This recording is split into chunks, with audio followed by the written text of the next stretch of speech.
are you all? Good thing. I'm Debbie. Hi, Who's Debbie. been emailing you. Thank you so much. And then Caitlin is our artistic director for San Carlos Children's Theater. Okay. And Sam is one of our alumni, and she will be the one conducting the interview today.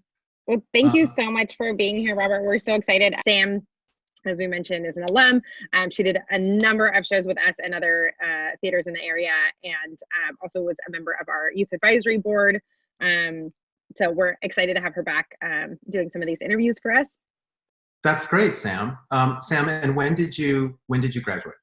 I have not graduated yet. I go to Chapman University, and I'm going to be a sophomore this year. Oh, fantastic. Oh, that's great. And how do you like Chapman? Oh, I love it. It's great. That's great. And what is your emphasis? Yeah, so I am getting a Bachelor of Fine Arts in Theater Performance.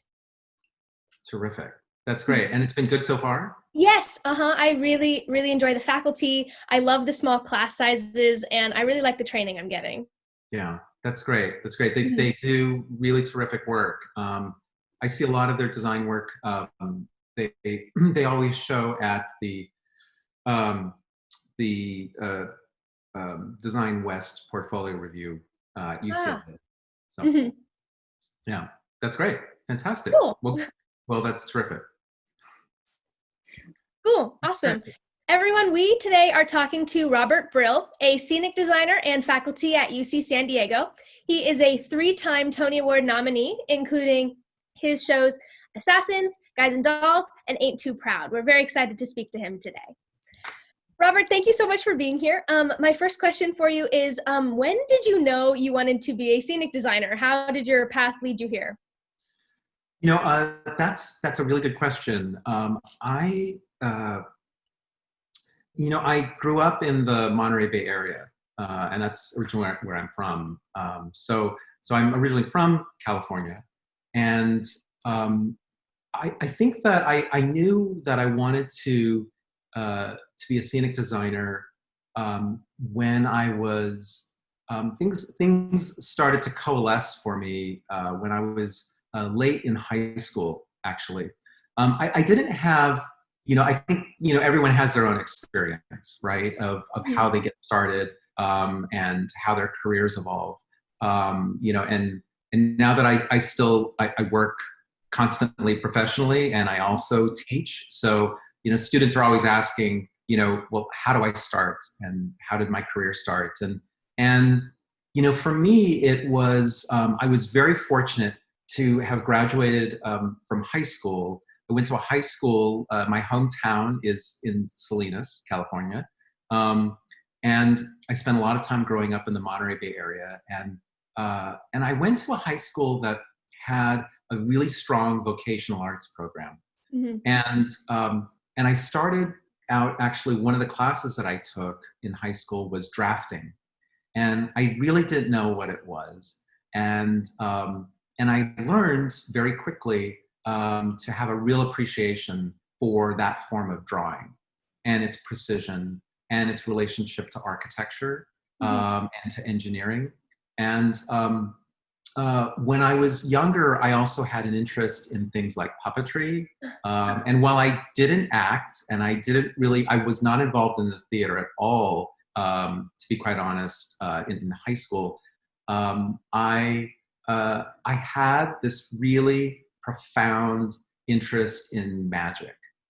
And at the time, and of course this was, many, many years ago, it was decades ago. But at the time, magic is something that you could see on daytime, talk shows and things like that, almost any day of the week on TV.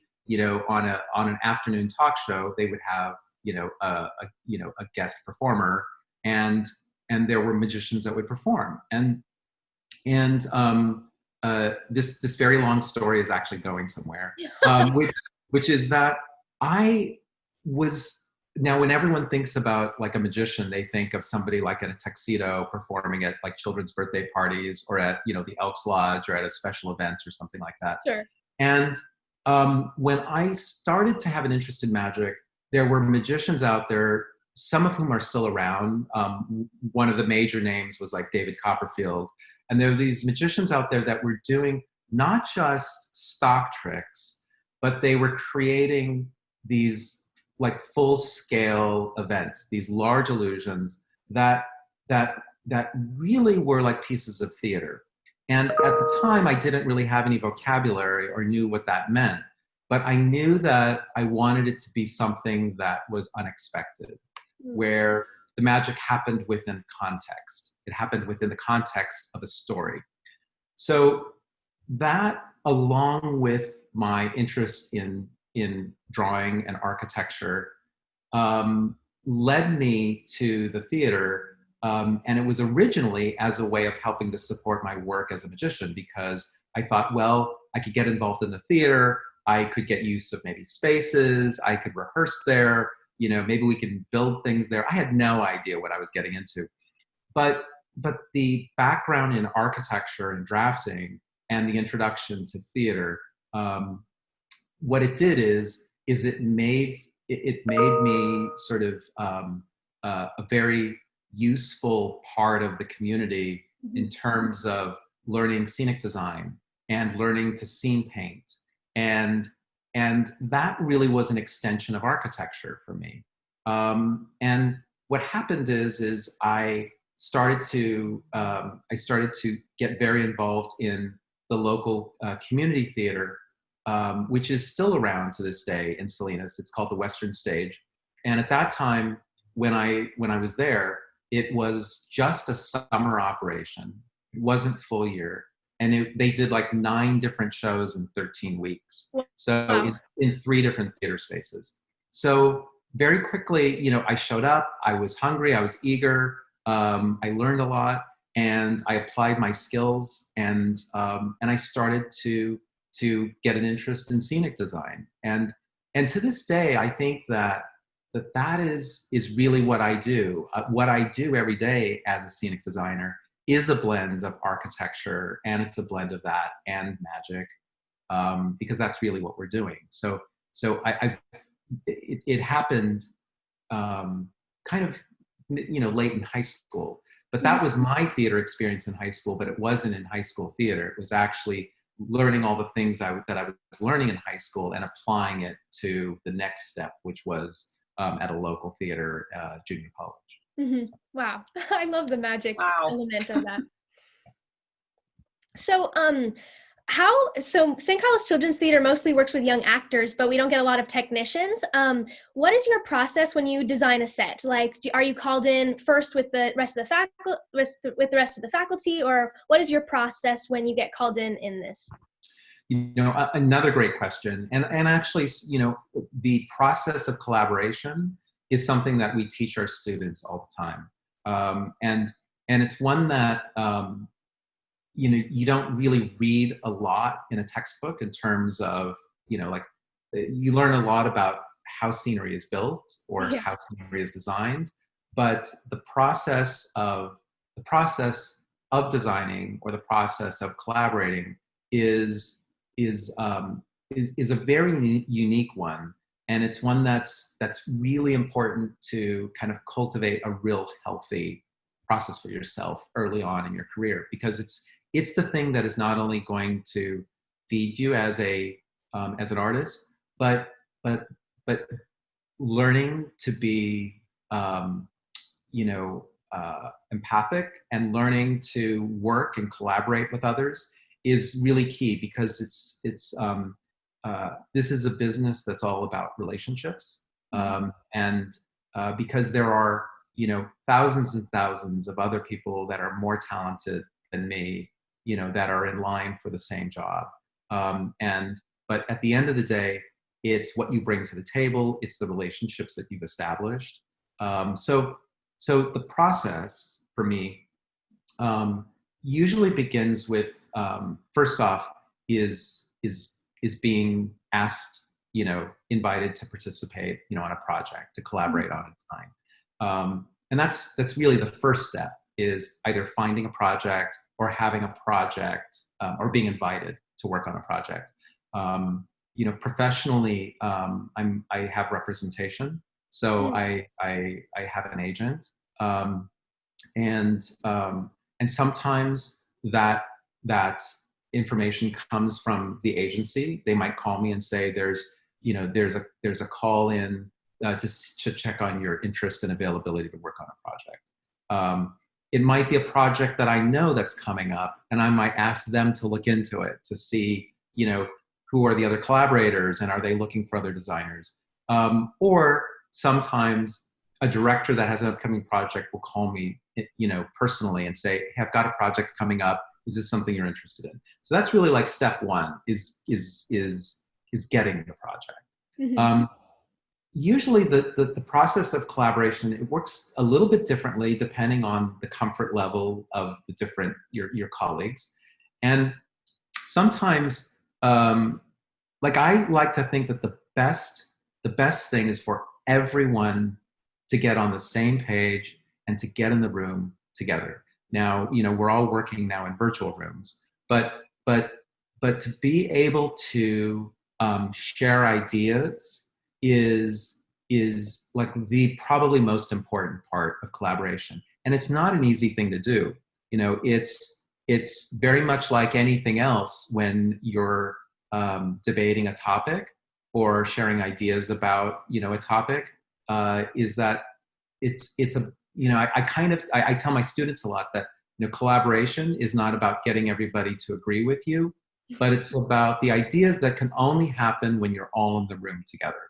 So the process, I like to start off with the entire creative team. And so that includes the director and the designers, and, if you have a dramaturg or anyone assisting with the development, of the piece, getting everyone together to put as much out on the table as possible. I don't really like coming to a project with a preconceived idea, something that I pull out and say, well, this is what I was thinking of for the design, because then it's not informed by the process. It's not informed by your other colleagues. And that's really where it starts to get exciting. I like to think that a messy process actually is healthy. When you stop remembering whose idea was whose, and when it becomes all ideas combined together, and when you don't even remember where that idea came from or how we got to that, but that it just becomes part of the collective. This is all easier said than done. It's just like relationships. It's like, yes, there's a way that you can do it, but to actually engage in it is kind of a lifelong pursuit.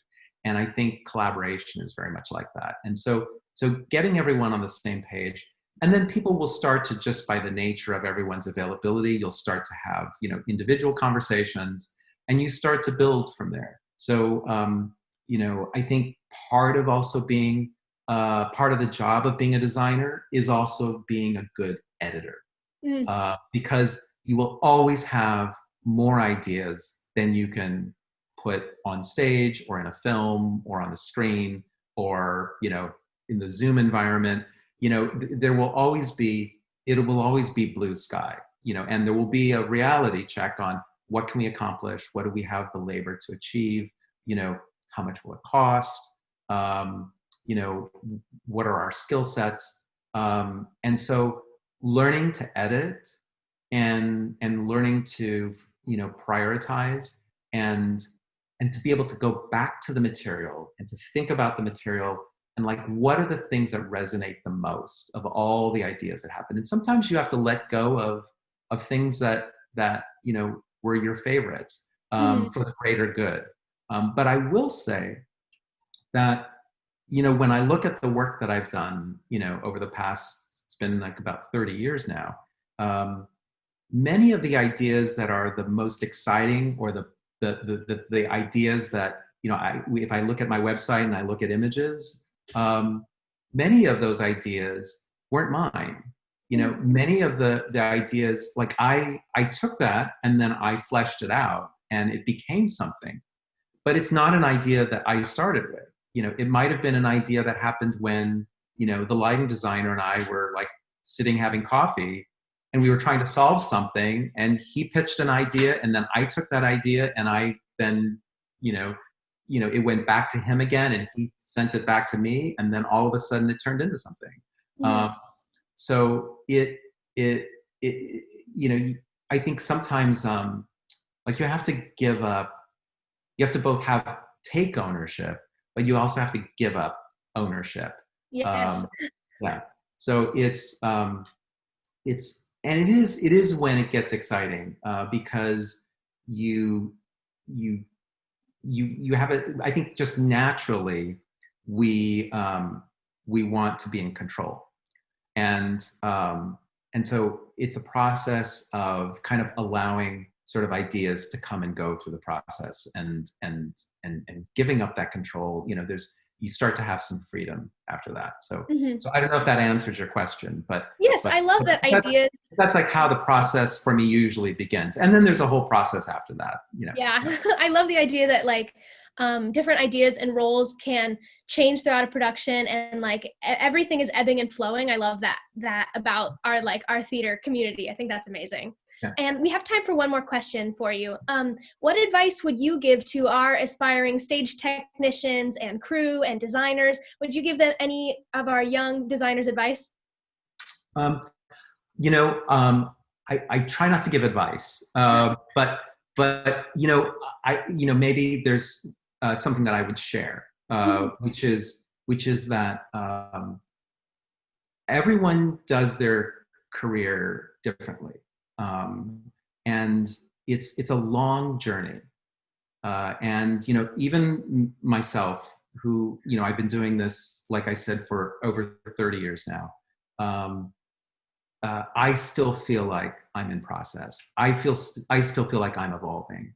So I think, it's like finding the things that you're passionate about.